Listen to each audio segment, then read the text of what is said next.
When I was a young child, my parents and basically society thought that I was going to be a news reporter and an anchor at a news desk because that's what talkative Chinese girls did. So I was loud and talkative and raised my hand, and everybody said, "You're going to be Connie Chung, who is a famous news reporter." So that's what I thought I was going to do because everyone expected me to. So I edited my high school newspaper. I worked on the literary magazine at college.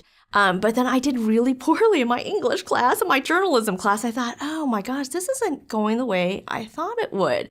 And then I said, you know what? I really, really love science. So let me take some science class and I'll be a science journalist. So I still talked myself into thinking that I was going to be a journalist. I finished with a degree in paleontology from UC Berkeley. And I was one of the last people in North America to actually get a degree in paleontology. And I loved it. But I thought I was going to be a paleontology reporter because that's what I was told I was going to do. So I went to graduate school thinking that I was going to go be a journalist. But I decided, well, I'll go get a master's degree in science. And I could still be a science journalist.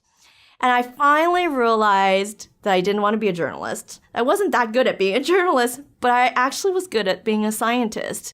So it wasn't until my second year of graduate school in science that I finally realized that maybe I was a scientist at heart, and I had never realized that.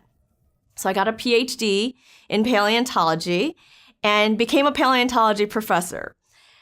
And then I realized, oh my gosh, now I went on a career path where I thought that was the expected path, and that's still not what I wanted to do. That was no longer a journalist. I didn't really want to be a paleontology professor, no matter how much I loved it.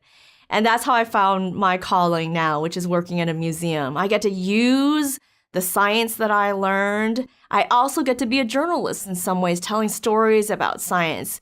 But what my passion really is about helping children realize what they're good at and what they're passionate about and pursue that and be curious and go for it. And I would never have predicted that I was going to be a museum director.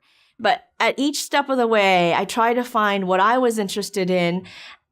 I maybe was pressured by what other people's expectations were, but I didn't give up on trying to find out what I was interested in. And so I try to tell people, don't get too hung up about what you think other people want you to do or what you think your career is going to be, because things change so fast. The most important thing is always to look inside and see what it is you're passionate about, what you think you're going to be passionate about next year or 10 years from now. Careers and passion need to match up, but it could be 10 years from now, it could be 20 years from now, and you have to find your own way, and eventually you will if you really believe in yourself, gather the skills that allow you to get wherever you want to go and have that flexibility in your life.